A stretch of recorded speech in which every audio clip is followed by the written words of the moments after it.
Seja bem-vindo à Liga dos Leigos, onde pessoas semi-aleatórias discutem assuntos que não dominam em uma periodicidade a ser determinada. Boa noite a todos. A Liga dos Leigos está reunida hoje para falar do filme de 2013, Elysium, dirigido por Neil Blomkamp, filme de ação e ficção científica passado no futuro próximo. Estão aqui comigo Zeno, o estoico, hoje para discutir essa obra, Pepe, o peripatético, Alô? Salazar, o luso, Boa noite. e Jusilei, encanador. Olá, meu povo e minha pova. O livro... Filme? O filme é um filme, não tem livro. O filme Elysium, ou como nós podemos chamar aqui, Jason Bourne e Pablo Escobar contra Obamacare, se passa em 2154, quando a Terra se tornou uma grande favela e a parcela rica da população se mudou para uma estação espacial chamada Elysium, onde desfrutam de uma vida de luxo e conforto e principalmente de camas mágicas que curam instantaneamente qualquer doença. Max da Costa, interpretado por Matt Damon, é um ex-criminoso que tenta ganhar a vida honestamente trabalhando em uma fábrica e após sofrer um acidente industrial que o deixa às portas da morte, ele procura o Capitão Nascimento em busca de uma passagem legal para Elysium e de uma cura mágica. Em troca do serviço de coiote espacial, ele concorda em participar de um assalto/sequestro e no processo acaba se envolvendo em uma tentativa de golpe de Estado e Max termina com um programa de reboot, entre aspas, armazenado em seu cérebro, cuja remoção pode ocasionar sua morte. Ferido, após esse assalto mal sucedido, ele procura o amor de sua infância, a sobrinha da Sônia Braga, e descobre que ela também tem uma filha doente. Todos os três são capturados pelos milicianos de um morro que defendem o governo de Elysium, e após muita correria e confusões, Pablo Escobar usa o programa de reboot para tornar toda a população da Terra cidadãos de Elysium, toca a música de final de Gladiador, nosso herói se sacrifica para salvar a filha da sobrinha da Sônia Braga e, consequentemente, toda a população da Terra. E todos ganham acesso ao Obamacare. E obviamente Elysium é destruído, né? Na verdade ele trabalhou para destruir Elysium. No momento que todos os habitantes da Terra viram cidadãos de Elysium é destruída. Elysium vai virar um favelão, assim como o resto do planeta é um favelão. Isso explica porque esse filme nunca teve continuação, né? O filme é assim, a razão pela qual eu não vejo mais filmes praticamente de Hollywood, né? É um panfleto, né? Parece um grande panfleto ideológico. Uma exploração fazendo paralelo com a imigração ilegal. Por que a imigração ilegal é legal, né? Mais ou menos isso, assim. O filme, enquanto obra de entretenimento e tudo mais, ele merece uma nota 4 ali, olha lá, né? Um filme bem piegas. E eu tinha visto aquele outro, District 9, e francamente eu tinha gostado do District 9 na época, né? E nunca tinha visto um outro filme desse Neil Blomkamp. E fiquei bem decepcionado. Achei o filme competente, né, tecnicamente, mas todos os filmes Hollywood hoje são. Você não pode falar que o filme tem um certo budget, você já espera uma certa qualidade da produção, né? Mas sim. O plot, né, a trama do filme me pareceu ser totalmente ideológica, assim. Totalmente. Duas observações sobre o filme, antes da gente entrar na discussão política, né?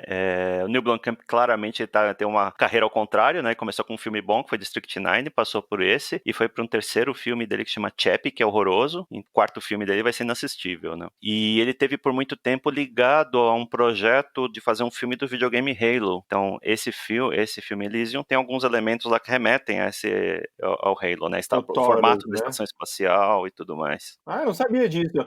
Eu falei, esse filme parece Halo, quando eles mostram o Taurus lá no começo, eu falei assim, eu já joguei esse filme. Eu pensei isso. Mas eu achava que era uma coincidência. Afinal, essa ideia do mundo em forma de Taurus não foi o Halo que inventou. Não, é o Discworld. Então, veio do Discworld. Ringworld, exatamente. Então eu achava que não tinha chupado, mas quando você falou agora, realmente liguei os pontos. Realmente Durante muito tempo teve o Peter Jackson lá do Senhor dos Anéis estava tentando produzir esse filme e o Neil Blomkamp estava escalado para direção, mas não deu nada. Entendi. Que bosta. Mas só deixa eu endereçar um ponto que eu acho que é bem relevante. Esse comentário en passant que o Salazar fez inicialmente, que hoje todo filme, a partir de um certo budget, ele tem uma certa competência técnica. Então, uma discussão. Eu não tinha percebido isso muitos anos atrás. O Zeno, na verdade, chamou a atenção para esse fato. Assim como você tem o complexo industrial militar, você tem o complexo hollywoodiano de TV. Basicamente, você tem equipes profissionais que trabalham serialmente em múltiplos filmes, então elas são competentes dentro daquele domínio específico de ação dela, seja seja iluminação, seja efeitos especiais, seja áudio, e eles vão trabalhando de projeto em projeto. É por isso que os filmes são homogeneizados, mas homogeneizados com uma alta qualidade, o modelo mais ou menos o Toyota, né, o Toyota da produção cinematográfica, e eles têm essa característica de similaridade por conta disso. Então isso explica como é que um filme com um argumento ou um roteiro relativamente fraco, né, embora eu acho que eu discordo de vocês dois quanto à fraqueza do roteiro, eu acho que tem muito que a gente vai explorar nisso, tecnicamente ainda assim o filme é muito bem feito, né? Sim, assim, em Hollywood existe um padrão de qualidade mínimo, né, para esses budgets. Então, quando você vai ver o filme, você já espera, né, esses efeitos especiais e com o avanço da computação, né, que é uma coisa, sei lá, de 30 anos para trás, para trás, a computação permite fazer coisas praticamente ilimitadas, né? Dado que você tem o budget e as pessoas competentes, você consegue fazer coisas ilimitadas. E acho que o filme realmente é muito bom nesse sentido, né? Como todos os outros atualmente. Mas, assim, o roteiro em si me parece ser um ponto fraco do filme, porque tem uma fórmula aí já de ação, né, também, que mostra aí a jornada do herói, né? A gente sempre tá vendo isso em filmes de Hollywood, né? E o pano de fundo ideológico, que toca nessa questão aí que a gente vai discutir, acho que, da imigração e quais são as consequências. Eu acho que, assim, é interessante como exercício justamente ver quais seriam as consequências de abrir as fronteiras, por exemplo, dos Estados Unidos, que obviamente ele tá falando sobre isso, né? Principalmente a fronteira do México com os Estados Unidos. Esse paralelo é muito claro. Mas é por isso que estou até agora satisfeito com a nossa sequência de podcast, porque eu acho que tem coisas que estão sendo muito bem sincronizadas e muito bem encaixadas. Se a gente voltar para o nosso, lembrar do primeiro podcast, Equality, e tem Impossible Quest, eu lembro no comentário que o Jusilei fez, e a minha resposta foi: você está correto, porque não pode ter nenhum tipo de restrição geográfica, então na verdade são 7,6 ou 8 bilhões de cidadãos dos Estados Unidos, ou 8 bilhões de cidadãos da União Europeia. E é exatamente esse exercício que você vê nesse filme. O que acontece? Que Elysium vai de, sei lá, vai ter o que, 1 milhão de pessoas lá, se tanto na estação espacial, para 10 bilhões. O que você consegue fazer com isso? São todos iguais? Se qualquer separação geográfica é incorreta e imoral, qualquer discriminação geográfica é incorreta e imoral, o que vai acontecer, né? Qual que é o resultado disso? Esse é um ponto muito interessante. A jornada do herói eu vejo ele como um herói gnóstico, na medida em que o herói que não aceita a estrutura da realidade, ele fala, ainda quando pequeno, quando ele está conversando com a freira, que aliás mostra a presença da Igreja Católica como o único ente assistencial nessa terra devastada. A freira católica fala para ele que eles parecem bonitos para os habitantes de Elysium quando eles olham de volta para a terra, ele mostra uma imagem da terra, ele fala que isso não é justo. Então, na verdade, o herói ele vai numa jornada de vingança e destruição, numa jornada de remodelamento da realidade existente para tornar isso justo. Claro que a justeza e a justiça nesse caso advém de beneficiar ele e os dele. O não é justo é uma resposta claramente de uma criança, né? Sim. É como uma criança diria. Já de um adulto, né, seria questionável, né? Mas é um adulto revolucionário, por isso que eu digo, é o herói gnóstico. Se o universo não me favorece, o universo está errado. Então o universo tem que ser corrigido. O problema não está comigo. Eu noto que, assim, alguns aspectos sutis do filme, você vê isso em vários filmes, ele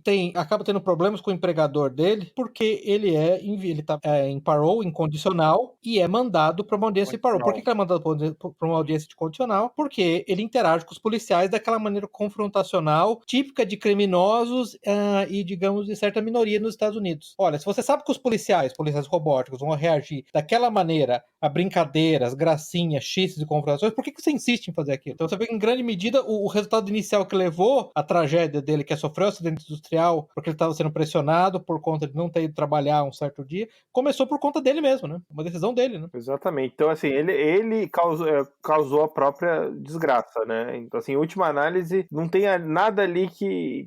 Esse foi também uma dificuldade que eu tive com o filme, né?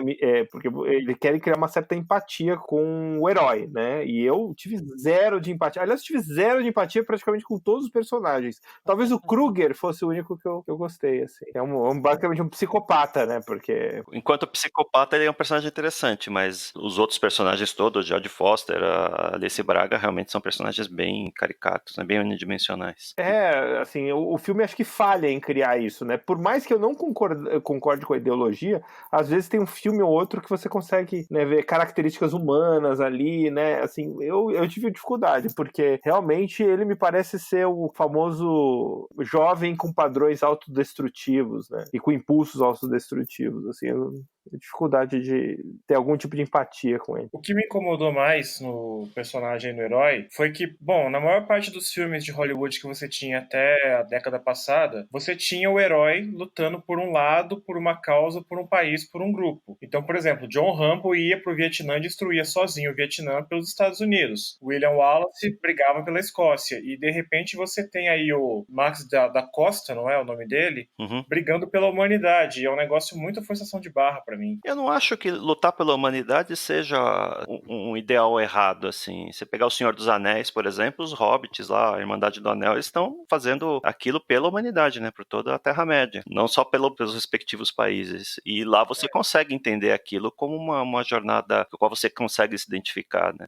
O problema é a forçação de barra do Jesus Cristo da favela aí que o Matt Damon faz. Mas permita-me refinar, então, essa afirmação do Jusilei, porque o ponto primordial pra mim não é que ele tá lutando pela humanidade, né? Ele tá lutando pelo lumpenproletariado. É pelo Obamacare pra todos. Ele tá lutando pelo raspa do tacho da humanidade. Ele tá lutando pelos perdedores, cansosos e invejosos da humanidade. Isso pra mim é a grande questão. Não é simplesmente pela humanidade, com o conceito de humano, o que nos move, o que nos propele, as grandes obras, as inspirações artísticas, as profundas reflexões filosóficas e religiosas. Não. É o aspecto mais basal do ser humano, é dinheiro, comida, posses, pelo grupo mais cheio de inveja e vingança, que é o lumpenproletariado. Para mim, esse é o grande ponto. Em última instância, é o herói do lumpenproletariado. Sim. E assim, por mais que no final do filme eles dão aquele viés de que ele estava lutando pela saúde, ele se sacrificou pela saúde da menina, né? E a menina ensinou algo para ele. Para mim, assim, todo o resto do filme anula esse ato, porque ele realmente é um cara que representa tudo que há de ruim na humanidade. Então,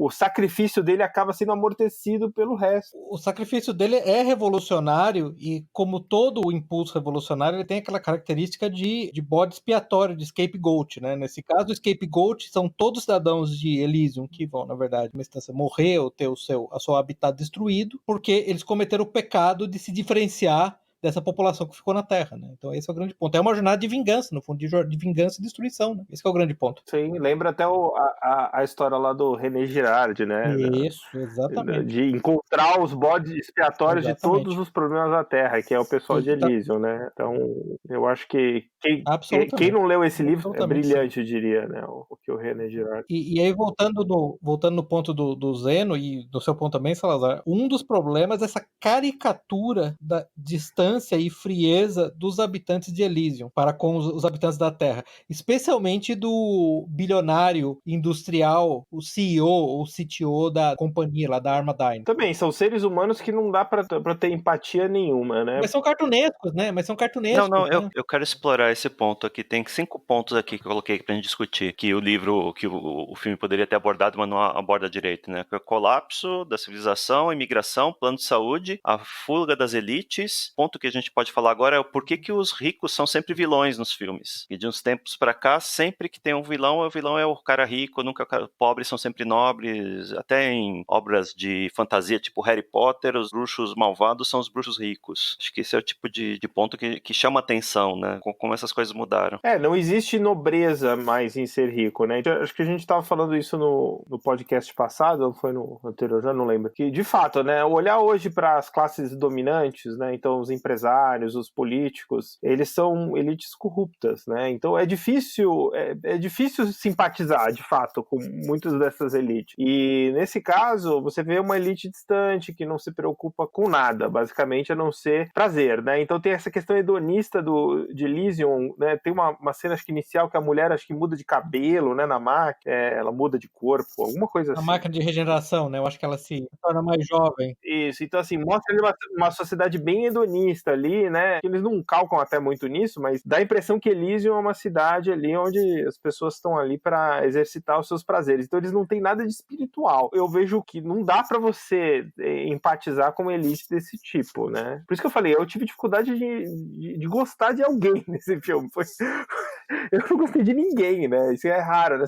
Geralmente tem algum personagem ou outro que você realmente esse aqui é um personagem tanto interessante como você tem algum tipo de empatia. Mas acho que vai além disso, porque os ricos lá que tem aquelas camas mágicas que curam todas as doenças, em nenhum momento o filme se dá o trabalho de explicar por que eles não compartilham aquilo com o resto da humanidade, com os pobres, com os favelados lá de Los Angeles. Sim, e mostra como o roteiro não se preocupa muito com isso, né? Tá, existe alguma escassez ali de recurso que não justifique que não seja compartilhado? Não tem mesmo, eu O que concordo. te resta de pensar eles não fazem isso porque eles são maus, são evil, então por isso que eles não compartilham isso, deixa as criancinhas morrerem de leucemia. Essa é a mensagem, né? Essa é a conclusão. Faz parte eu falei, faz parte de uma espécie de demonização, um panfleto ideológico mesmo ali. Então, os ricos são inerentemente maus, né? Eles nasceram assim, dá a impressão que eles nasceram assim. Eles são caricatamente sociopáticos. Esse é meu ponto. A maneira como a empresa do bilionário que está na Terra, a Armadine, trata os seus empregados é uma coisa absolutamente caricata, típica de uma novela do Charles Dickens, né? Onde todas as pessoas são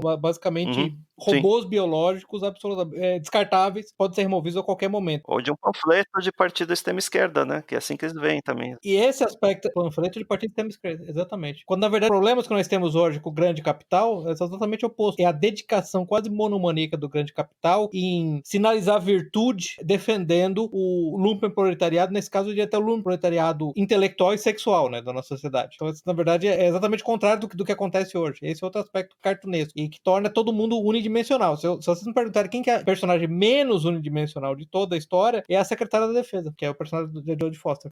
De fato, ela tem umas frases que eu gostei dela, né? Principalmente quando ela fala pro presidente, né? Olha, você vai me procurar a hora que eles vierem atrás da sua família, porque o presidente tá querendo fazer política, né? Então, ele tá preocupado com a imagem dele e tal. E aí, a hora que ela fala a verdade pra ele fica calado, né? E basicamente, assim, sou eu que trago segurança pra esse lugar aqui. Eu que tô colocando o meu na reta. Então, a hora que eles vierem atrás das famílias de Elysium, né, vierem destruir tudo que foi construído aqui, aí você vai me procurar. Mais ou menos isso. É uma boa cena aquela, porque na verdade eu diria que é a coisa mais verossímil num diálogo que você espera de dois seres humanos reais, numa situação na qual eles têm um país privilegiado tentando impedir a entrada de uma massa de imigrantes. Na qual o cara fala pra ela, o presidente fala pra ela, não sei se você lembra, ele fala, tua missão é lidar com esse problema da imigração de modo discreto. Aí você percebe o político narcisista, meio sociopático, que na verdade ele não estava efetivamente preocupado com as mortes das pessoas que tentaram entrar e tiveram suas naves destruídas. Ele estava preocupado com a repercussão política daquilo. Até você vai tratar isso discretamente, que é basicamente o que tem no Ocidente todo. Você pode ver que o que motivou a Merkel a causar destruição total da Europa, você pode voltar no tempo e lembrar que foi uma tentativa dela de fazer uma entrevista com uma garota palestina, ao vivo. A garota começou a chorar porque a família dela ia ser mandada embora e a Merkel ficou com uma cara de bunda sem saber o que fazer. Enquanto a menina chorava, começou a bater no ombro dela, falou, não, mas a gente também não pode receber todo mundo. Foi depois daquilo que ela se sentiu humilhada que ela resolveu fazer a grande operação Mamãe Merkel vai permitir a entrada de 10 milhões de muçulmanos em idade militar na Alemanha e na União Europeia como um todo. Então tem esse ponto. E o segundo ponto muito interessante é que quando ela, insinuando, a meu ver, que o presidente era homossexual, pergunta, você tem filhos? E ele não responde, ele fala, eu não tô sendo avaliado aqui. Daí ela fala, então eu vou assumir que você não tem. Você sabe que eu tô fazendo isso porque esse habitat foi construído para os meus filhos, para os nossos filhos e para os filhos dos nossos filhos. Mas ela também não tem filho. Não tá claro isso pra mim, porque no começo aparece ela interagindo com uma criança que parece ser a neta dela. Essa foi a minha impressão, pelo menos. Essa foi a minha impressão inicial. Será? Talvez eu entendi errado, então. Foi essa que foi. Foi daí que eu liguei, que eu fiz a ligação das duas coisas. Agora, Salazar, o negócio interessante, dando pro Neil Blomkamp, eu acho que um pouco de perspectiva sobre ele, é que você sabe que ele basicamente é um refugiado africano. A família dele basicamente foi embora da África do Sul quando, acho que foi um colega dele, ele tinha 17 anos, um colega dele foi morto numa tentativa de assalto a um veículo que ele estava assaltado por alguns negros e o colega dele foi morto e a mãe dele resolveu levar ele embora. O que eu acho interessante, eu vi uma entrevista dele sobre o Elysium e ele falou coisas que seriam consideradas subversivas no mundo respeitável e seriam perfeitamente aceitáveis por nós, como por exemplo, ele falou que ele estava tentando colocar essa imagem realística de uma terra futura no qual todas as fronteiras sendo abertas completamente significam que você vai ter uma população fluida e que basicamente se move do Chile até o Canadá sem parar, ela simplesmente flutua porque ela pode. Aí o que ele falou, olha só que interessante, o número de latinos vai explodir e superar em muito o número de pessoas que não são latinas. E o resultado é aquele favelão, né? E outra coisa é que quando ele filmou no México, os favelões basicamente foram filmados no México, né? Ele foi sequestrado temporariamente por uma gangue de criminosos e foi depois... Ele foi finalmente solto por policiais que cobraram dinheiro dele. Então, a minha impressão dele é que ele, pessoalmente, tem uma visão muito mais clara desses problemas, tendo sido um africaner que passou pelo filtro seletivo da África do Apartheid, porque o filtro seletivo é para os dois lados, tá, gente? Para quem não sabe, o filtro seletivo era para os brancos e para os negros no Apartheid, era um problema. São duas populações que se odeiam mutuamente, na verdade eram separadas, porque a separação diminuía o número de mortes, não aumentava o número de mortes, e que depois verificou no Ocidente que os efeitos da imigração, como no exemplo dessa entrevista, para mim, são claramente, ele sabe que são negativos, né? Ele sabe, mas ele não consegue, porque ele faz parte do contexto Hollywood, né? Ele não consegue filmar isso, por exemplo, né? Porque o certo seria ele filmar essas fronteiras sendo abertas e Sim. as consequências depois. Seria muito mais honesto se ele fizesse dessa forma, né? Porque realmente ali fica muita coisa subentendida. Por exemplo, por que os Estados Unidos virou aquele favelão? Porque ele tá cheio de mexicano, sim. Porque é mexicano. Exato. Mas aquilo não fica... por exemplo, a pessoa que vê o filme, o filme tá muito mais focado no pessoal a população de Elysium, que seriam os brancos maus, né? Que estão segurando a tecnologia que poderia curar bilhões, se for olhar a escala planetária, né? E dá a impressão que isso tá acontecendo em escala planetária, né? Sim. E ele não foca o que aconteceu justamente com os Estados Unidos, né? Por que os Estados Unidos parecem uma favela do Rio de Janeiro inteira, né? Será que isso foi fruto de uma política de fronteiras abolidas? Mas né? eu pergunto para vocês três, então. Eu lembro, o Olavo de Carvalho chegou a falar, citando o André Gide, citando alguns outros romancistas católicos clássicos, dizendo que, na verdade, ele achava que os melhores romances católicos que injetavam no leitor uma ideologia católica, aqueles que não eram explicitamente católicos. Usando esse mesmo princípio, vocês não acham que tem um aspecto muito positivo na obra, no sentido que ela injeta no ouvinte atento essa ideia clara de que há a subversão que advém do fato que o que está acontecendo ali é o resultado das fronteiras abertas? Eu não sei, eu acho que esse aspecto me parece positivo. Eu acho que isso é mais poderoso, talvez, do que uma obra explícita que militasse mostrando claramente o nosso worldview. Me parece que ele tenta introduzir o worldview de uma maneira implícita, ainda que ele tenha que ter feito concessões para que o filme seja filmado e seja exibido como, por exemplo, personagens unidimensionais. Eu acho que a mensagem, eu acho que o subtexto é poderoso bastante. Uma pessoa, é um filtro para uma pessoa realmente inteligente, consegue ver aquilo e falar, mas então o problema, na verdade, é que os mexicanos transformaram o México num shithole, para lembrar o nosso presidente Trump, e agora, quando eles se moveram, eles transformaram o lugar para onde se moveram num shithole. Então talvez sejam eles que transformam os lugares de shithole. Não é a existência de ondas gravitacionais naquela circunstância geográfica que transforma o lugar de shithole. É aquela população. Vocês não acham que há um aspecto positivo nisso, no fato do filme ter esse subtexto mais implícito? Sim, eu acho positivo, mas eu acho que só vai ganhar perspectiva, sei lá, talvez daqui a alguns anos isso. Aí vamos remeter ao episódio do They Live, né? Que ganhou um significado diferente hoje, né? Se você olhar esse filme, que é um filme trash do final dos anos 80, hoje ele tem um significado diferente até em pessoas como nós. E eu acho que hoje eu diria que o impacto é muito localizado, né? Talvez ele realmente, como uma obra, fazer uma comparação idiota aqui, mas é aquela história do vinho que ganha alma depois, mas talvez seja isso com esse filme, né? Daqui a uns 10 anos, você realmente, olha, that's it, né? Aquela coisa do, isso. Eu digo isso porque você citou o District 9, que é um filme realmente muito bom. E você, não sei se você chegou a ver entrevistas, e praticamente o Blomkamp falou sobre isso em toda a entrevista que ele deu sobre o filme. O filme não é uma alegoria do Apartheid. Ele falou, o filme é sobre o colapso do Zimbábue e a entrada de imigrantes legais do Zimbábue na África do Sul, e como você tem os negros pobres da África do Sul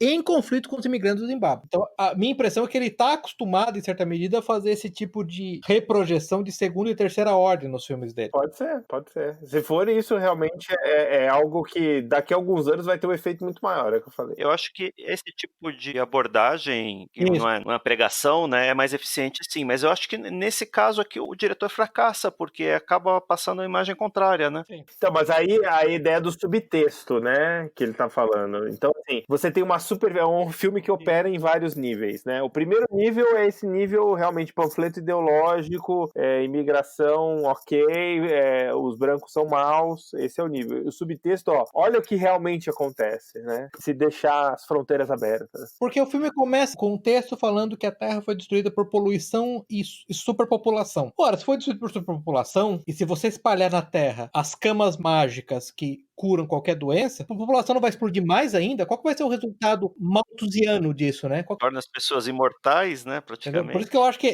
o filme tem excelente filtro. Eu diria que basicamente você pode selecionar com quem você vai sentar numa mesa pra conversar, baseado nesse tipo de percepção que pessoas que assistem o filme vão ter, entendeu? Se eles conseguirem chegar além da primeira ordem, é alguém com que vale a pena conversar. Porque esse é o aspecto interessante pra mim. Eu tenho algumas dúvidas só a respeito de quanto dos espectadores desse filme conseguiram passar esse primeiro filtro. Pra mim, a maioria fica nele. Sim, é o que eu falei. Pra mim, esse subtexto ele só vai ganhar corpo com o tempo e com o que tá acontecendo nos Estados Unidos, entendeu? Então, assim, à medida que a gente vai ver, né? A gente sabe que o Trump é temporal, né? Uma hora o Trump vai embora e algum democrata vai assumir isso. Pra mim, né, bastante razoável, né? Não tô aqui, tá. Então, vamos começar agora. Mas assim, a hora que isso acontecer e que a política de imigração, fronteiras abertas, ela avançar, né? Porque pra mim também é questão de tempo. Eu acho que esse filme vai ganhar novas tintas mesmo na cabeça de muita gente. Assim como o They Live ganhou, né? É um filme que duvido que em 89 as pessoas saindo do cinema They Live, se você perguntasse, fizesse um questionário, as pessoas iam saber, eu ia falar que era sobre cultura yuppie, sobre o exagero, sobre o capitalismo desenfreado. Até sobre drogas, mas não sobre o que está acontecendo hoje. Sim, sim. Alguns filmes realmente, assim, a comparação idiota, né, que eu falei do vinho, né, vai melhorando com o tempo, mas acontece. Se o filme realmente tem essa profundidade, não só de primeira ordem, né, como o Pepe disse, né, eu acho que vai aparecer com o tempo mais. O que eu acho é o seguinte, né, de fato, se ele quer falar isso, né, é infilmável. Infilmável. Mas esse pra mim é o gênio dele, é ser capaz de fazer isso sabendo que é infilmável, né? O que é que você pode fazer hoje, né? Esse pra mim é o grande ponto.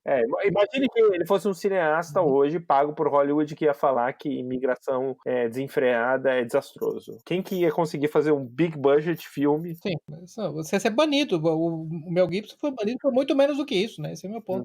Por muito menos do que isso. Porque assim, quem controla Hollywood não tá interessado nessa mensagem. Exatamente. Com certeza, Aliás, o Salazar, me permita dizer, a primeira vez que eu assisti o filme, na verdade, aquela cena inicial, tá, pra quem não assistiu o filme ainda, tem Elísio, tem esse habitat no espaço que tá rotacionando para manter a gravidade artificial, e 3 ônibus espaciais, veículos extraorbitais, decolam da Terra com imigrantes ilegais, e 2 veículos são destruídos, são abatidos, são explodidos, cheio de civis, cheio de refugiados, e o terceiro consegue escapar a barragem de mísseis, pousa e imediatamente a secretária de defesa fala, eu quero todo mundo apreendido, cada um dos imigrantes legais apreendidos por Homeland Security, eles chamam de Homeland Security, e deportados de volta. A primeira coisa que eu falei, cacete, Elísio é Israel? Porque essa é a política de Israel de imigração. Poxa, é verdade, né? What? Qual que é o nome? O nome da secretária era Delacorte. Eu falei, será que é Delacorte Braunstein? Tem uma tendência francesa nela, não? É francesa, isso é francesa. E o presidente Patel é indiano. Porque Israel é um país que não tem, que é zero tolerância com imigrantes econômicos. Essas pessoas são, deixemos claro, são imigrantes econômicos. Chamar as pessoas de refugiado é um abuso do termo refugiado, até mesmo como definido pelas Nações Unidas. Né? Imigrante econômico não é refugiado. Refugiado está fugindo de guerra, está fugindo de conflito e teme pela segurança física. O imigrante econômico não está satisfeito com a situação de vida dele, não está satisfeito com o rendimento dele, que é maior rendimento. É isso, né? Então tem que separar bem isso, né? Os europeus usaram todo tempo a guerra da Síria como muleta para liberar a imigração, né? As pessoas estão fugindo da Síria, o cara tá vindo da Nigéria pra Alemanha fugindo da guerra na Síria. Ok, né? O primeiro lote de refugiados sírios tinha, se eu não me engano, a ONU mantém, o Alto Comissário das Nações Unidas mantém a distribuição demográfica, se eu não me engano, era 48% eram sírios. Da massa de imigrantes que fugiam da Síria, 48% eram sírios. E, claro, uma coisa muito comum em refugiados, né? 13% eram crianças, 12% mulheres, 75% homens. Homens solteiros, né?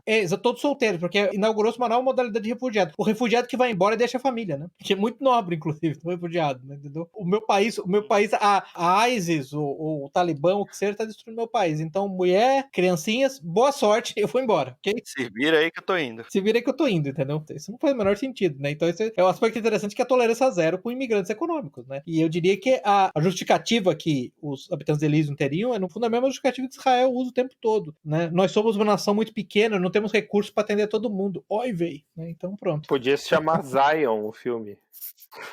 Zion. Aí ia ser filmado mesmo. Aí eu tenho certeza que ia ser filmado, ter muito dinheiro pra isso. Aí sim. Neil Blomkamp não quer mais trabalhar, entendi. O dia que ele quiser parar de trabalhar. Exatamente, ia ser. Nunca mais ia nem Sim. entrar em Hollywood da área lá. Tipo, Mas ia ser barrado, né? Pepe, você mencionou a política israelense de imigração, mas vamos lembrar também que a própria Arábia Saudita não admite praticamente nenhum imigrante, e olha que pela característica religiosa, poderia até ser mais fácil de abrigar sírios ou outros imigrantes daquela região. Então...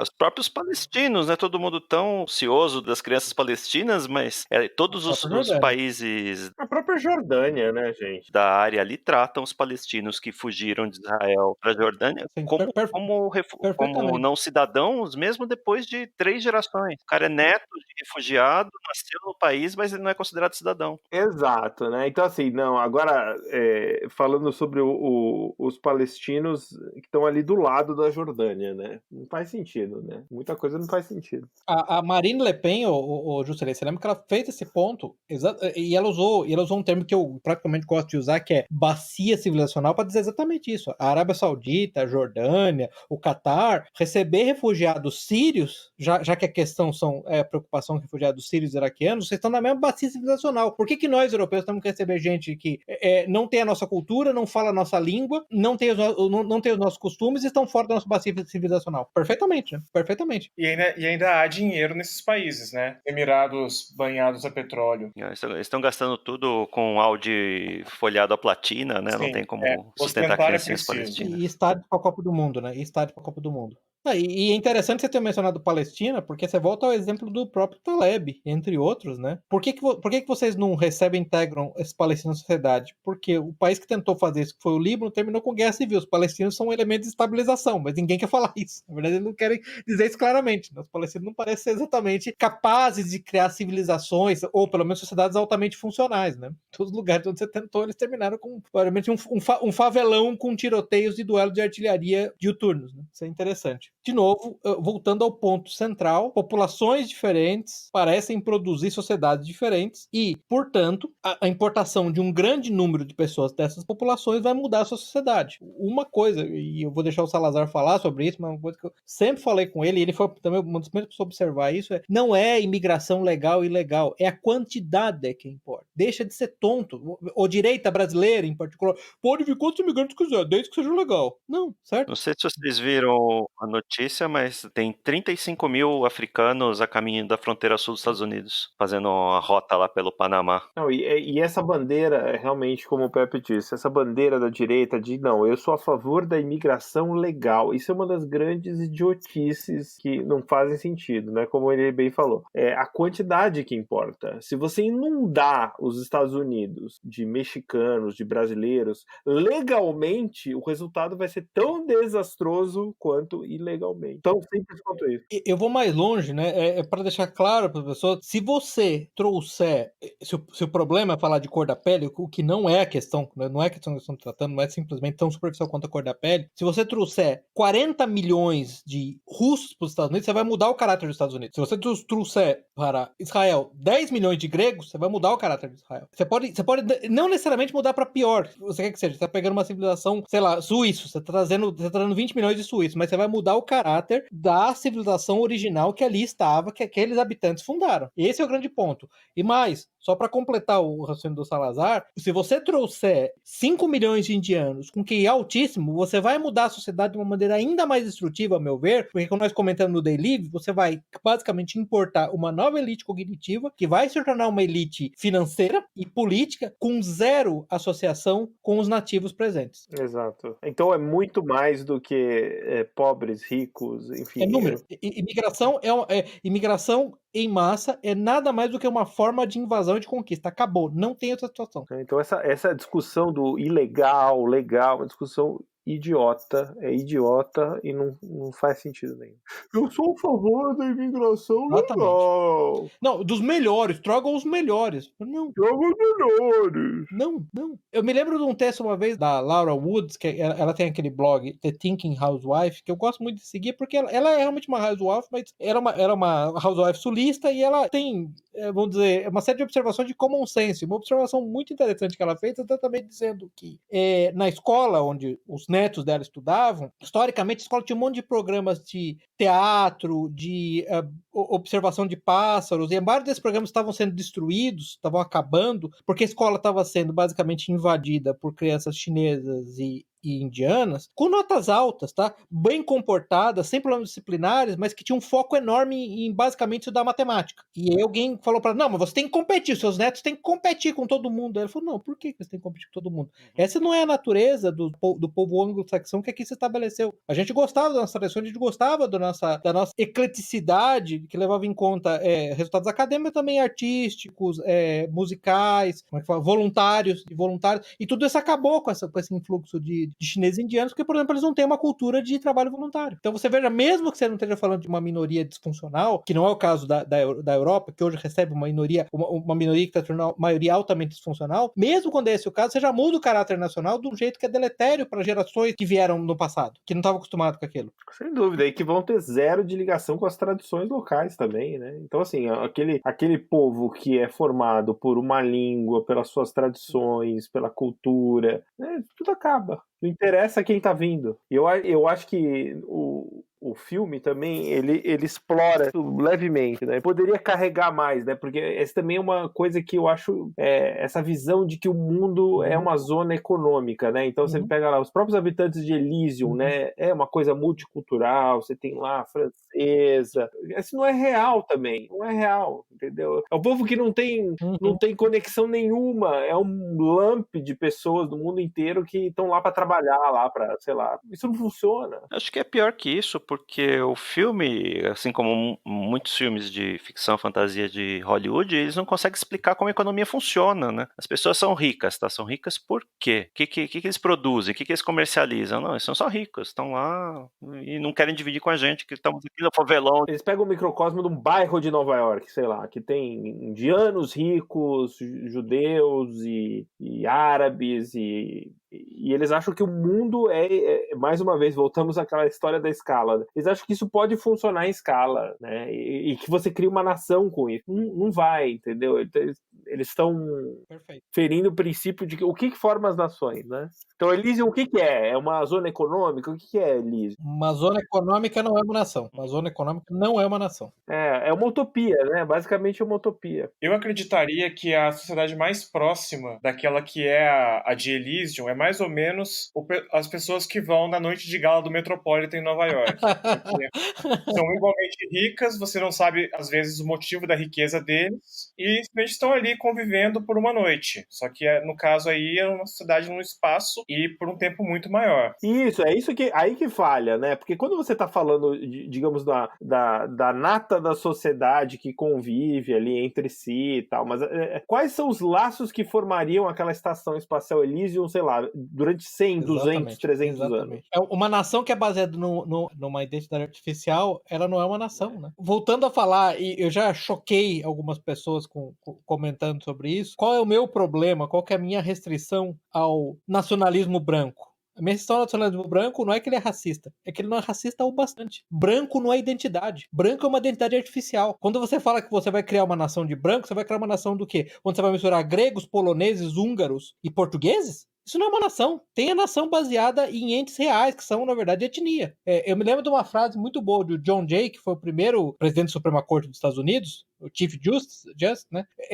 O que ele dizia é a providência permitiu que nós nos ajuntássemos nesse país como um povo único que descende dos mesmos ancestrais, falando a mesma língua, professando a mesma religião, conectado pelos mesmos princípios de governo e muito similar nas suas maneiras e costumes. Então, o meu ponto é, se você quiser falar do nacionalismo anglo-saxão, eu posso entender, essa é uma identidade real, uma identidade que existe. Identidade branca, desculpa, não existe, assim como não existe identidade negra. O que você põe em identidade negra? Você vai mencionar o Tu e Tutsi? É isso? Uma nação que tem o Tu e Tutsi? Eu acho que já foi tentado, não? Isso tem um certo resultado, não? Parece que sim. Nesse ponto também é o seguinte, um autor que não é nada, não é muito bem-vindo por aqui, o Edward Said, no Orientalismo, ele fala que o Oriente, a concepção de Oriente que a civilização ocidental criou era tudo que não é a gente. O caso dos brancos é mais ou menos a versão inversa disso. É o que não é asiático, o que não é negro, o que não é...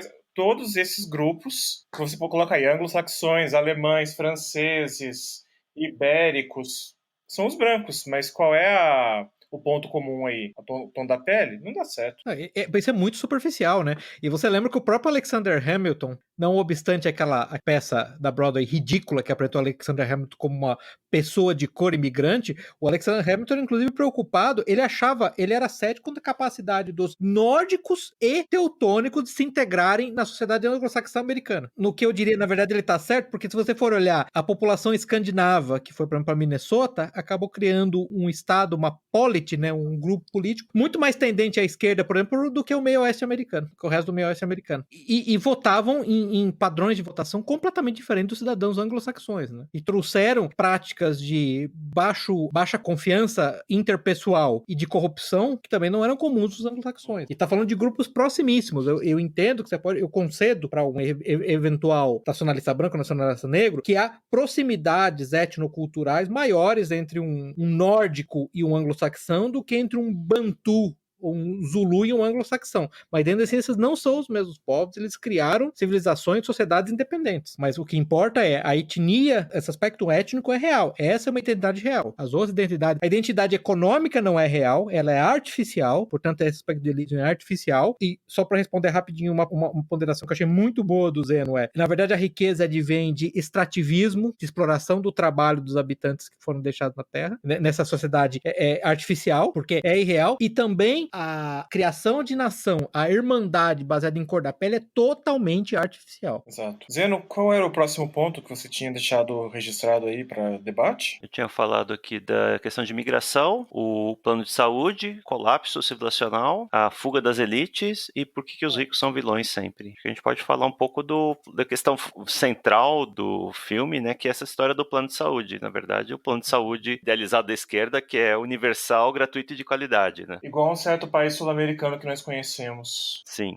Isso está em debate, está muito presente atualmente nos Estados Unidos e em outros países, mas lá todo o plano de saúde é sempre ou provido por empresa através de seguro-saúde ou é totalmente privado, né? Eles não têm a noção que a gente tem aqui no Brasil de plano de saúde estatal, universal, né? E estão muito preocupados agora o que vai acontecer com a qualidade desse atendimento, né? Uma vez que se universalize isso e inclusive agora que a campanha para a eleição presidencial de 2020 já está na rua, muita gente já está propondo tratamento de saúde para imigrantes ilegais. Mas Zeno, a questão é a seguinte, várias disposições e leis estaduais já impedem que hospitais, essencialmente privados, se recusem a dar atendimento de emergência. E aí, claro, que a definição do que é atendimento de emergência vai ficando altamente elástica. Eu me lembro, em 2008, vendo um editorial do Investors Business Daily, que eles tinham um editorial diário que eu ouvia todo dia de manhã a caminho do trabalho, basicamente demonstrando o colapso financeiro de hospitais da Califórnia, porque acontecia na Califórnia, por exemplo, mulheres grávidas atravessavam o Rio Grande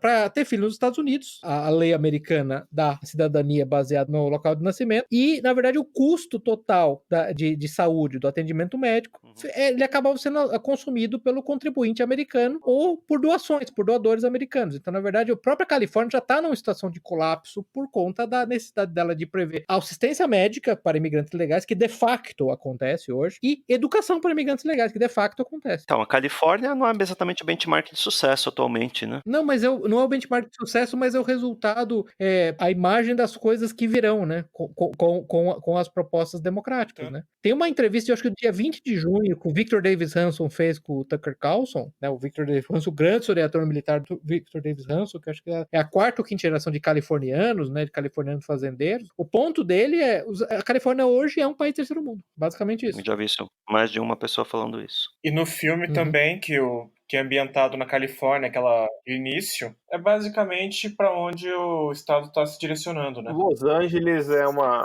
parece o México, né? A favela mexicana. Dando tempo, né? O filme se passa em 2154, 130 anos no futuro, né? 135 anos até lá. Mas assim, isso leva a um outro ponto que eu tinha notado aqui, que é a fuga das elites, né? Eles impõem lá à população de classe média, classe baixa, essas agendas progressistas, né? Depois dão no pé, vão para Elysium, vão para outros estados, quando o negócio começa a azedar, né? Mas não é exatamente o que as elites californianas fazem quando elas vão para Marin County, por exemplo, onde é impossível conseguir uma aprovação de construção de casa. Se você conseguir, é o metro quadrado mais caro do universo, e portanto apenas os super ricos podem. Justamente. Gente, vamos lembrar de novo, né? Sim, justamente isso o ponto que eu tô primordial quem é a favor da imigração ilegal ilimitada são os bilionários da tecnoindústria e os atores de Hollywood, que não sofrem consequências nenhuma dessas migrações, né? Esse que é o ponto.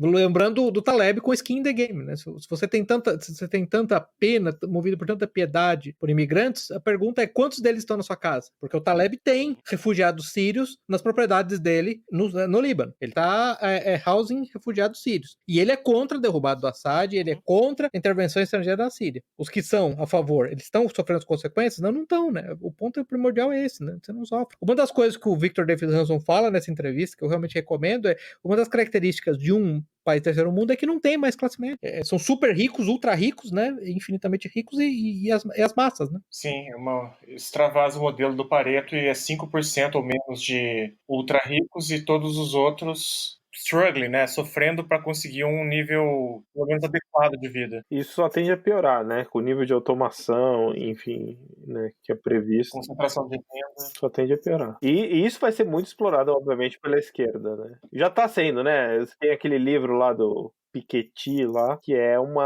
já é uma tentativa de repaginar o marxismo para esse problema atual, né? Que é um problema real, né? Acho que um dos grandes problemas da direita também é ficar batendo nessa tecla de que não há problema, que tá tudo bem, livre mercado ele vai resolver tudo, mais uma vez, né? Esse também é um problema muito sério, né? Então, assim, existe sim esse problema.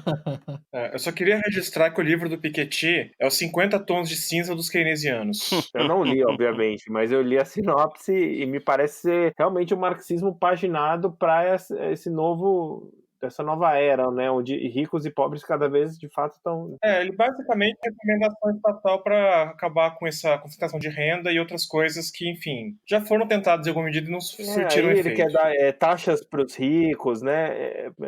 A solução parece que é mais impostos, né? Para variar, né? Sempre. Eu acho curioso que esse tipo de autor que defende tem que taxar, acho que ele fala de taxa de 80% de renda para os ricos aplaudem, todo mundo acha lindo, mas tá bom, se você acha que o certo é você dar 80% da sua renda para os pobres, vá lá e faça isso. Você não precisa do governo te obrigar, se você acha que tá certo. Vá lá e faça. Mas não, né? Porque, na verdade, o imposto que eles imaginam é sempre para os outros, né? Não é para eles mesmos. Porque é sinalização de virtude, né, Zenon? Esse é o ponto, né? Interessante você falar isso. O Taleb, na verdade, fez esse ponto uma discussão com um comunista. Falou, mas se você acha que o salário mínimo tem que ser X, eu espero que em todo lugar que você vá, você, por exemplo, no McDonald's, sabendo que o cara ganha o salário mínimo, quando você paga mais para compensar o valor X que você quer que ele ganhe. Ainda que, claro, que você sozinho não vai fazer isso. Não, mas eu quero que o governo faça. Não. Se isso é certo, você tem que fazer independente do governo, né? Se você realmente acha que isso é certo. Você pode fazer isso hoje, eu concordo com você. Você pode imediatamente começar a doar sua fortuna. Você não faz. Você simplesmente sinaliza que você quer que o governo faça isso. Agora, me permita voltar ao ponto do Salazar, que é um ponto crucial, Salazar, porque você veja que a questão primordial Um lado é absolutamente economicista e materialista, que é a esquerda, que imagina que a solução é mais dinheiro, mais recursos para alimentar corpos humanos, na verdade somos robôs molhados, né, para usar o termo, aquela formulação do Scott Adams, então tudo que a gente precisa é mais input de recursos, mas a resposta da direita, essa direita que está falando, a direita liberal no sentido classical liberal ou libertário, né, que eu considero a direita, que eu chamo, tem a direita travequê, a direita chapéu de alumínio, a direita autista, que é a direita libertária, também é uma resposta de recursos. Sim, vocês estão corretos. O homem não tem uma dimensão moral, emocional, étnica, cultural, espiritual. É só recurso, só que o livre mercado vai resolver esse problema. Muito bom esse ponto. Os dois estão errados, exatamente esse é o ponto. Me permita lembrar, eu não sei se você lembra o Brian Kaplan, que é um economista libertário, ele fez um argumento em favor da imigração ilimitada. Eu estou voltando a falar de imigração porque na verdade isso na verdade é imigração e welfare, mas é um dos argumentos mais autistas que um ser humano foi capaz de produzir seriamente. Basicamente ele falava, eu vou tentar falar em 30 segundos, você supõe que tem 2 países com populações iguais, a qualidade de política em saúde, segurança vai de 0 a 10. 10 é o melhor, né? 0 pior. No país A, que ele chama de bliss points, de pontos de, sei lá, de vantagem, né? São distribuídos, tem uma distribuição uniforme de 2 e 6. No país 6, a distribuição é entre 4 e 8. Na verdade, você está fazendo um país que é menos igual e mais desigual. Se você permitir a imigração irrestrita entre 2 países, você vai acabar o país A, né? Desculpa, antes de começar a imigração, o país A tem uma qualidade de política de 4 e o país B tem uma qualidade de política 6. São 2 países, né? Média, né? Entre 2 e 6 e 4 e 8. Aí o ponto dele, se você remover as fronteiras e as populações começarem a se distribuir, a média da distribuição dos dois vai para 5. Então, o resultado, os imigrantes vão viver sob políticas melhores e os nativos sob políticas ligeiramente piores. Mas a média em 2 países 5 mantém a mesma. Você percebe o quão insano você tem que ser? Porque se você aplica esse mesmo conceito para sua família pessoal, entendeu? A sua família e os seus filhos e os filhos do seu vizinho. Porque, na verdade, isso que é uma nação de verdade. E desculpa voltar no tema, mas como o Zeno começou a falar de plano de saúde, de assistência de saúde, isso toca muito fundo nesse aspecto exatamente de como é que você distribui isso ao longo de famílias, né? No fundo, o que você está me dizendo meus filhos vão ficar um pouco piores, mas para que os filhos dos outros fiquem um pouco melhores. Em que exatamente que seres humanos normais, que naturalmente vão reagir de maneira tão blasé quanto a isso. Um argumento maluco, né? Isso vale para todas as situações, né? Para todas as situações, para segurança pública, para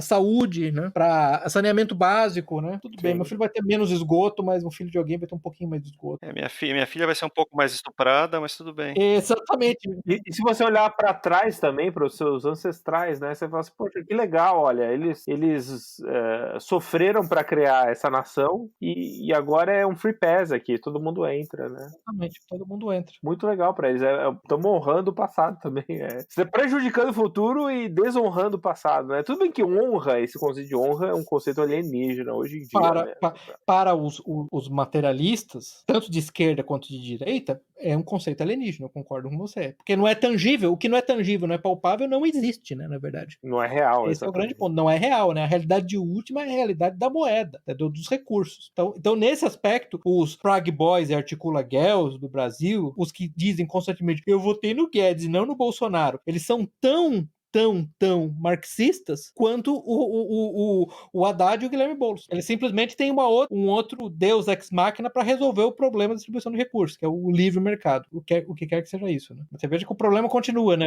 Igualmente vazio. Você não vai conseguir resolver o sistema de saúde universal para todos os habitantes do planeta. E eu insisto com você, minha pergunta é, qual que é o impacto, digamos, malthusiano disso? A população africana, ao final do século, presumo que vai chegar em 4 bilhões, ela vai passar em muita população da Europa. Se você permite, em nome das melhores políticas de saúde, que todos os africanos têm de imigrar para a Europa, o que vai acontecer com a Europa? Porque você tem que lembrar que é exatamente isso que nós estamos tratando hoje.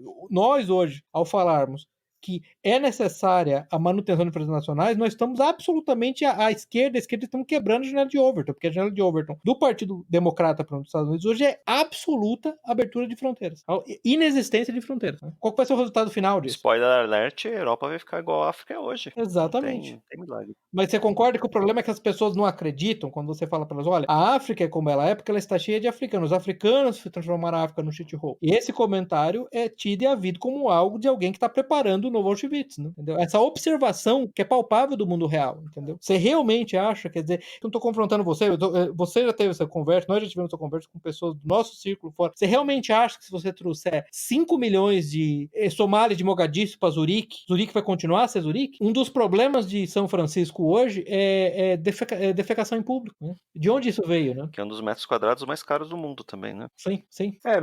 Não tem. É uma matemática bem básica, Me né? parece, Então, não? assim, quando as pessoas. Me parece bem básica, né?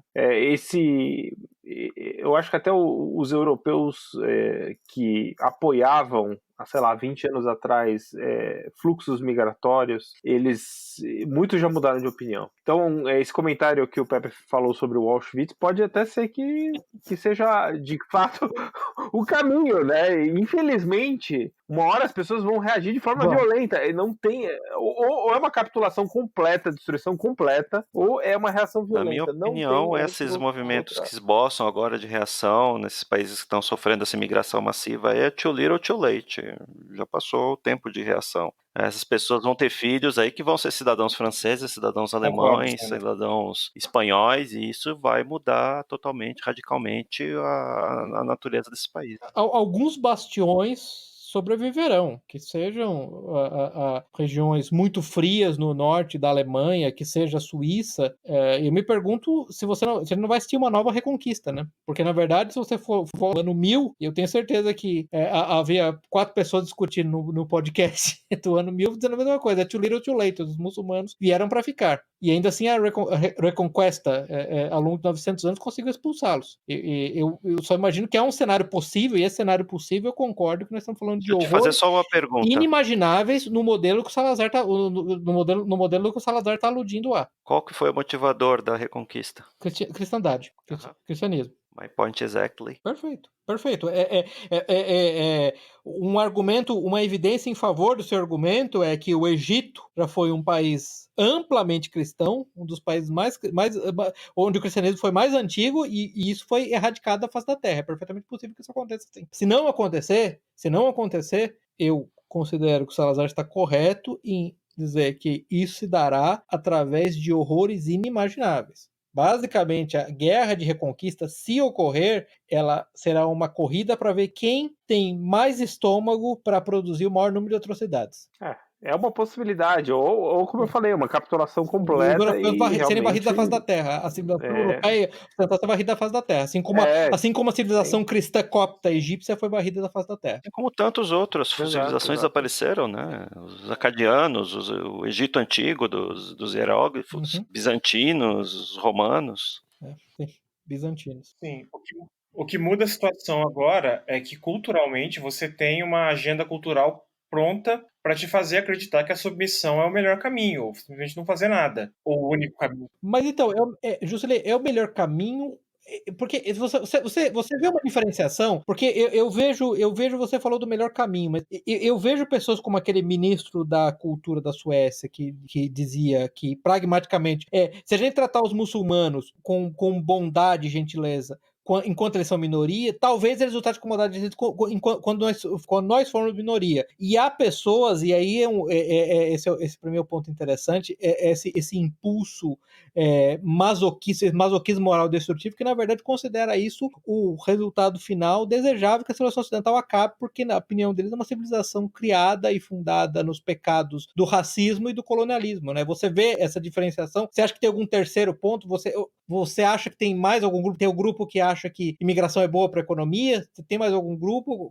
Aliás, como é que você vê a distribuição desses 3 grupos, entendeu? Dos pragmáticos, do culto suicida da civilização ocidental e dos imigração é boa para a economia? O culto suicida é predominante para mim na Suécia, no Canadá, tem uma boa porcentagem na Grã-Bretanha. Nos demais, pragmatismo eu não vejo tanto assim. Talvez quando assume algum governo de esquerda, por exemplo, aquele governo da Espanha que recentemente foi trocado e permaneceu um pouco de esquerda, se me lembro bem, Agora, qual o terceiro grupo, perdão? O terceiro grupo é basicamente o que se chama aqui nos Estados Unidos da Câmara de Comércio, que traga imigrantes porque é bom para a economia e ajuda a manter os salários baixos e ajuda Esse a foi um aumentar discurso a oficial de lucratividade. até um tempo atrás da própria ONU, né, que dizia que no site que a população da Europa não está se reproduzindo no nível tal, de forma que economicamente será necessária a imigração. Agora, isso aí, eu acho que não tem tanta força hoje em dia. Abrir só um parênteses aí nessa observação, é de um cinismo atroz, né? Porque o pessoal sai lá falando, não tenha filhos por causa do aquecimento global, Sim. não tenha filhos por causa disso, daquilo, e agora não tá em gente suficiente, precisamos de imigrantes. Capa da Time, a vida sem filhos. É de um cinismo. Sim.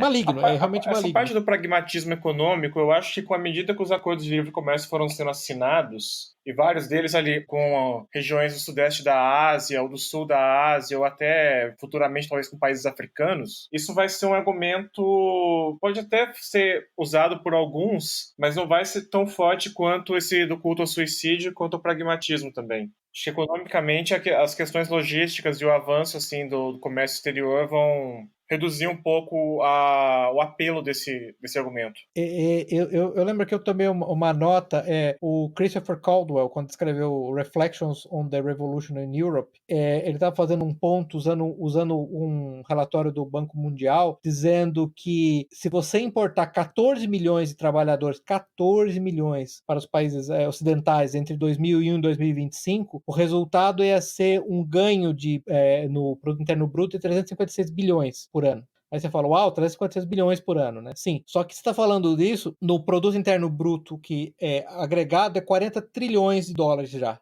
Então, o ponto é que você, para adicionar 356 bilhões de dólares, isso basicamente corresponde a 0,0070 por apenas 14 milhões de imigrantes extras. E aí, Salazar, entra o ponto, esses 14 milhões de imigrantes extras é um povo diferente, com cultura diferente, com religião diferente, com filosofia diferente e aspirações diferentes. E saber a natureza... Eu questiono até esse 0, qualquer coisa aí por cento, porque você está trazendo pessoas, em sua maioria, sem nenhum tipo de qualificação, para economias avançadas que não dependem mais, não precisam mais de trabalho braçal, não tem mais praticamente produção agrícola. Essas pessoas não têm espaço na economia, elas não vão produzir nada, elas vão consumir recursos do Estado, de saúde, de tudo mais, tudo que o Estado tiver disposto a dar para elas, e não vão agregar nada.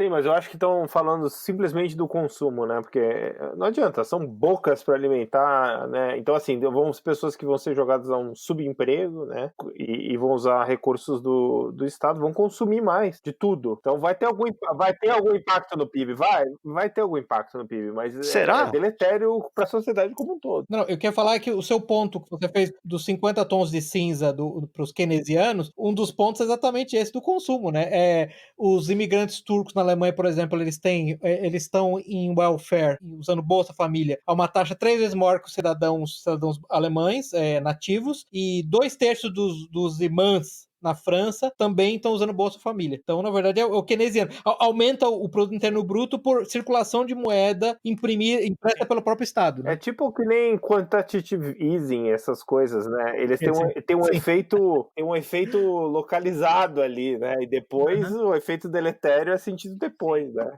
Mas é que o meu ponto era, mesmo que isso fosse verdade, Zeno, mesmo que isso fosse verdade, ainda supõe que não, nós estamos enganados, na verdade, o que nós vamos trazer é uma massa enorme de pessoas do Togo que serão físicos nucleares trabalhando em laboratório de engenharia genética, digamos que seja esse o caso. Ainda assim, ainda que seja esse o caso, o resultado é deletério porque você está trazendo uma nova cultura, uma nova civilização, você está diminuindo a coesão social, você está aumentando o nível de desconfiança interpessoal, ainda que fosse esse caso. Tem valores não tangíveis que esse bando de tanto a esquerda quanto a direita simplesmente não conseguem sequer conceber. Sim. Quando eu me referi ao fato de 50 tons de cinza ser o capital do século XXI, seus 50 tons de cinza dos keynesianos, é basicamente porque propõe sacanagens e um grupo masoquista usa aquilo como fetiche e tenta aplicar de tudo que é jeito. Mas o que eu estava querendo dizer também é o seguinte, no caso aí desses 350 bilhões aí adicionados com a imigração, vamos fazer um exercício um pouco prático. Naquela crise global de 2008 para 2009, a Europa Ocidental inteira teve problemas. Pergunto, foram os migrantes que tiraram a Europa Ocidental desse buraco? Que eu saiba, não. Não, absolutamente não. Não, assim, também acho que não, mas eu não tenho uma opinião muito forte porque essas análises econômicas são complicadas. Sim. Às vezes tem efeito, é o que eu falei, tem efeito num período muito específico do tempo. Por exemplo, injeção de capital, de aumento de gastos do Estado, né? Isso geralmente é usado como medidas para crises econômicas, né? Mas será que isso pode ser considerado como um aumento artificial do PIB ou não, né? Há quem diga que sim, que gera emprego, né? Gera consumo. Gera naquele momento, sim. E depois, né? Gera o governo da China adora, né? Sai construindo obra pública para todo lado. Eu só acho que assim, essas postas também, olha, não gera, né? Que é justamente a escola austríaca, né? Tem que tomar cuidado, porque vocês têm justamente como o Zeno falou, exemplo Sim. chinês, né?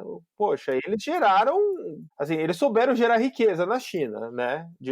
Através de uma combinação de livre mercado e direcionamento estatal da economia. Tem aquele economista se não me engano, da UFRJ, ele tem um livro muito bom, acho que é o Bastos Tigre, se não me engano, é uma análise do protecionismo coreano, na verdade mostrando que o protecionismo foi fundamental para o estabelecimento da competitividade da indústria sul-coreana, mas ela se estabeleceu porque o protecionismo, ele tinha um objetivo bem definido, era permitir que a indústria nacional se fortalecesse para ser competitivo internacionalmente. Então eu concordo com você que o tabu, a reação automática da escola austríaca, todo protecionismo é horrível, todo protecionismo é péssimo, é simplesmente tola. Ela não, é tola em parte porque ela não admite a existência sequer de fronteiras nacionais, né? Ela tem um problema enorme com o estabelecimento de barreiras ao comércio absolutamente sem qualquer tipo de restrição. O protecionismo, né? Pode ser muito ruim no Brasil, né? Porque o protecionismo no Brasil geralmente ele é um capitalismo de compadrio, que é para proteger certas elites, não é para proteger a indústria, mas sim certas elites industriais, né?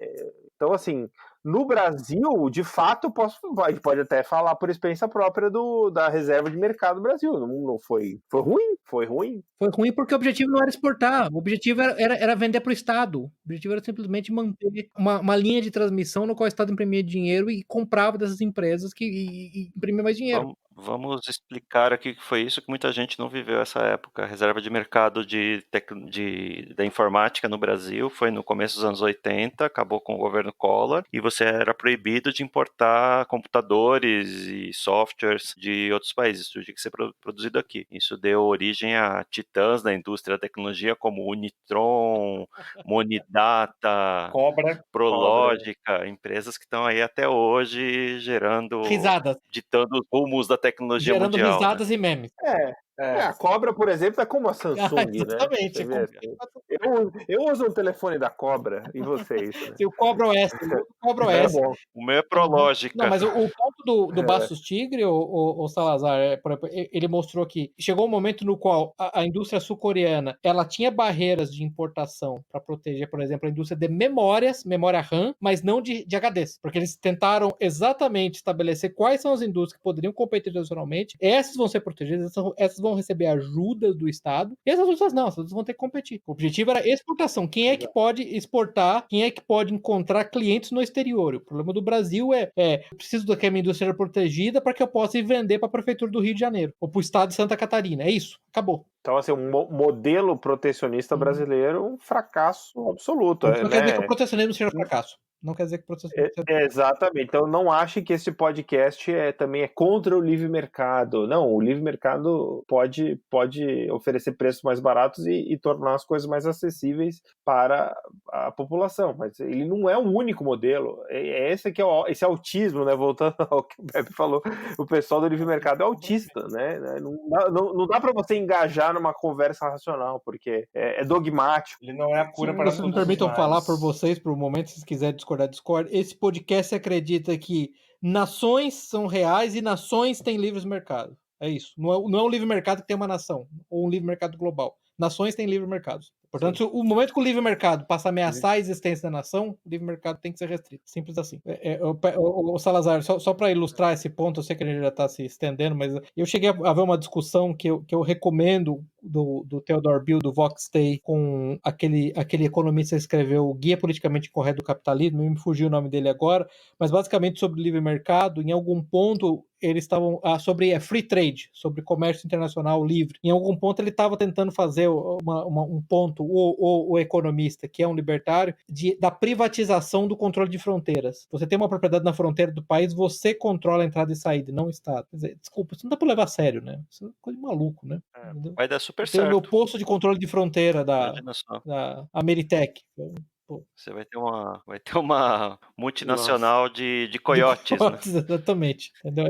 Coiotes Inc. Essa é a natureza. Bom, mas E você vê que Elysium tinha um livre comércio entre a Terra e Elysium, né? é verdade, é verdade. Não fica claro, né? Assim, Só não tinha porque dinheiro, se você levar a sério. Bom, em primeiro lugar, você construir uma estação espacial daquele porte é um esforço inacreditável, né? Se a economia da Terra está depauperada, aquilo já seria impossível. Então, eles estão comercializando o quê, né? O certo, se você levar em consideração a premissa, é que Elysium produzisse tudo o que eles pudessem localmente, né? Alimentos, água e tudo mais. Até pelo esgotamento desses Sim. recursos na Terra, né? Mas ainda assim, a indústria Armadyne está baseada na Terra, né? O que, aliás, se você me permite, é um aspecto interessante, né, Jusileia dizendo.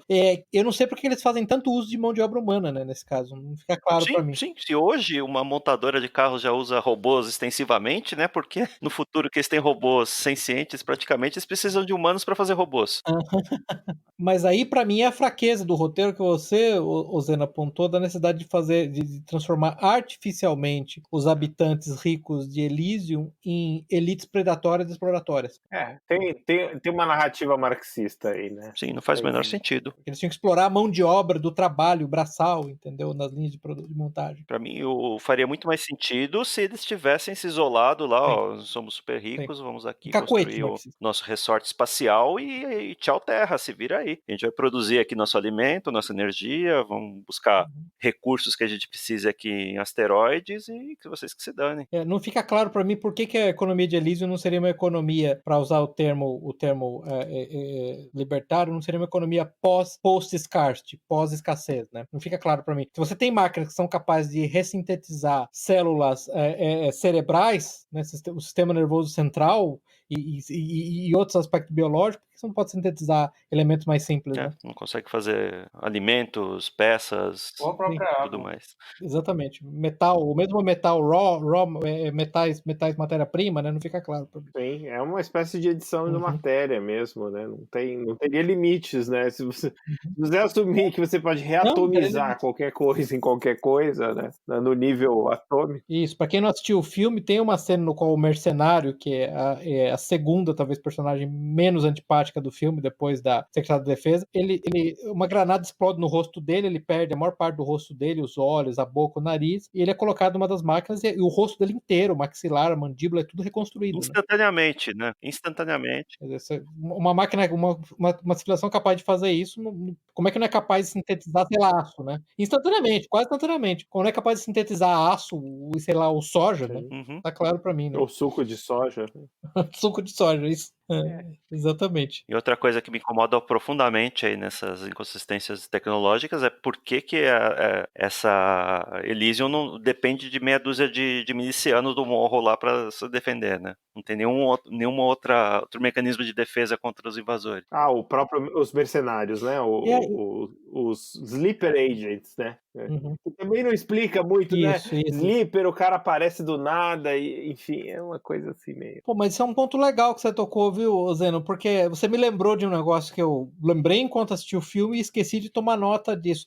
Os habitantes de Elysium são completamente efeminados, são um bando de sojas, né? Sim, soy boys. Você não vê ninguém. Fizeram Você não vê ninguém disso. pegando em armas para defender o local, né? É um outsourcing muito mal feito, né? Você tem basicamente quatro mercenários defendendo, sei lá, 12 milhões de pessoas vivendo no espaço. Também é uma das coisas que eu reparei e falei assim, nossa, esses pessoal não merece realmente nada, nada, não merece a cura. Não. A máquina, a Wonder Machine lá de Elysium, né? Uma das características primordiais de uma civilização, para usar um termo que eu ouvi uma vez, eu acho que do próprio Brian Capra, se não me engano, é que você quer garantir que ninguém venha e take your shit out, né? O que você tem. A primeira coisa que tem que fazer é defender suas posses. Uhum. A impressão que tá é que ninguém Elysium tá disposto a defender suas posses, né? Tá terceirizando isso pra um bando de malucos mal ajustados, que depois, aliás, tentam um golpe, né? Uhum. Um golpe bem maluco, inclusive. O que, aliás, é previsível, né? Uhum. Uma vez que você concede o monopólio da força para agentes externos, o que impede que eles usem contra você? O contrato, né? O NDA que você assinou com o psicopata? Ué, mas segundo os libertários, contratos é tudo que existe, é tudo que importa, assinei né? um contrato com o psicopata homicida aqui, que assa bebezinhos no almoço, que ele vai me Sim. defender quando eu precisar. Ele não vai violar, ele não vai ter coragem de violar isso, porque senão eu processo ele. Então, Vai ele ser um não tem ideia. processo, vou dar um processo nele.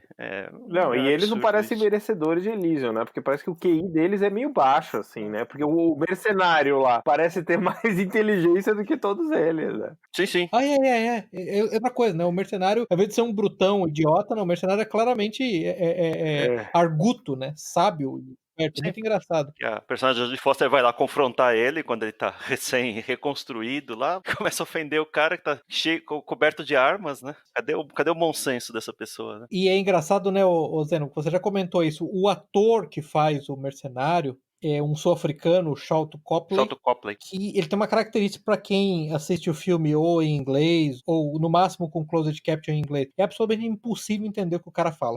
Sim. Boyke? Mas ele é... Ele fala Boyke? Boyke, ele é sempre escalado para os filmes do Neil Blomkamp porque eles são amigos de infância. Ah, é? Eles são amigos de infância. Ele mistura uns termos meio africaner, né? Uma coisa meio... E mistura os termos africanos, isso. Mistura os termos africanos. Boyke deve ter alguma coisa meio africana, deve ser tipo cara, né? Isso, Deve ser. Ele foi alfabetizado, educado em africâner antes de inglês, é por isso. É basicamente impossível entender o que o cara fala. O Zeno tinha falado isso quando ele assistiu, eu acho que Distrito 9, né? Você entendeu o que o cara fala? É angustiante. Ele fala uma linguagem alienígena também, não são só os alienígenas do Distrito 9, ele também fala uma linguagem alienígena particular, entendeu? Que só dele. Assista um filme dele que chama Hardcore Henry. Tinha no Netflix até pouco tempo atrás, um filme filmado em primeira pessoa, como se fosse um FPS, ele faz um personagem lá, é muito engraçado esse filme. Tem mais algum ponto aí na sua lista, Zeno, que você quer que a gente cubra? A gente não falou muito do colapso, né, civilizacional, mas acho que a gente... Você falou do colapso, um dos aspectos do colapso, já que a gente falou, além da erradicação de fronteiras, mas só me permite, então, talvez terminar com isso, pelo menos lembrar disso, advém da colocação de mercenários estrangeiros com o monopólio da força nas suas forças armadas, né? Mas eu digo, o colapso da Terra lá que virou da Terra, mas a da favela, Terra mesmo, eles né? falam lá na abertura que a Terra tá superpopulada e poluída e tal, mas assim, é a mesma Terra que teve recurso suficiente para construir uma estação espacial super avançada, né? Diabos, né? Eu não tive problema muito com isso. Não dá para construir mini Elysiums na superfície? Por quê? Porque gastaram todos os recursos para construir Elysium? Não faz juro muito que eu não tive muito problema com esse tipo, porque assim, é um setup, né? Assim, olha, é uma terra pós-apocalíptica, existe lá Elysium como um paraíso, né? Fora do alcance do resto da humanidade, e assim, é um jeito de dar um kickstart no filme. Isso eu geralmente não tenho problema com esse tipo de coisa nos filmes. Aliás, eu acho que é até bom, porque se eles ficam gastando muito tempo com origem,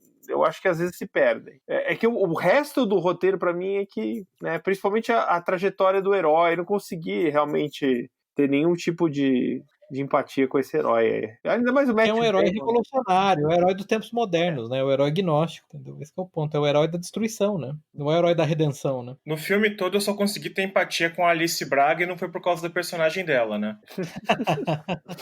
Eu nem sabia que essa Alice Braga era, primeiro, brasileira, nunca tinha ouvido falar dela, e segundo, que era a sobrinha da Sônia Braga. Sobrinha da Sônia Braga. Aliás, o outro brasileiro, que é o Wagner Moura, né, fazer uma pequena... Ele só grita no filme, né? Acho que ele nunca vai conseguir outro papel em Hollywood, porque ele só gritou o filme inteiro. Ele fez o Pablo Escobar na Netflix, né? Na Netflix, da... não em Hollywood per se, né? Cara, que personagem detestável ele fez. Porque basicamente ele era o líder de uma gangue de criminosos violentos que se viram como libertadores e redentores quando chegaram. Você imagina você vive numa comunidade fechada e de repente chegam aqueles 4 malucos com aquela cara cheia de tatuagem segurando a Casa 47. O que você espera disso? Como é que você reage a isso? Né? Que bom, agora o povo finalmente pode fazer uso dos recursos avançados. Não, pra mim são 4 criminosos que estão entrando pra causar uma orgia de morte, destruição e estupros. Né? Olha, Alice Braga tem vários papéis aqui em Hollywood. Eu tô olhando no MDB dela aqui. Ela fez aquele I'm Legend com Will Smith, o Predators, que ela faz o papel de uma sniper, filme de 2010 que esqueceram lá da franquia do Predador. Ela tem uma série de TV, acho que tá na 4ª temporada já, Queen of the South, no qual ela é uma líder de um mega cartel mexicano. Eu juro que eu nunca tinha ouvido falar. Ela é ligeiramente overrated como atriz. Não tá claro pra mim por quê, mas me parece que o ponto dela é que ela é meio workhorse, ela deliver. Ela não tem grandes confusões, ela não faz grandes confusões no set, ela não é... low profile. E assim como a tia é B-list também, né, no máximo. Isso. E não deve cobrar milhões de dólares, né? Que nem... Isso, assim como a tia bilhete, exatamente. Em Hollywood, especialmente, sim, né? Sem dúvida nenhuma. Então, pessoal, encerramos aqui a nossa discussão sobre o filme Elysium. E chegamos à conclusão que é um filme, não é um livro. Eu juro que eu fui atrás para saber se era adaptação de alguma coisa. Não, é um roteiro original do próprio Neil Blomkamp, né? Ele não adaptou nada, é direto pro cinema. Agradecemos a todos a audiência. Boa noite a todos. Pepe. Boa noite. Jusilei. Boa noite, até o próximo. Salazar. Até o próximo episódio, que vai ser sobre Spirit Cookie. Por que não? Tutorial, esse é tutorial, né?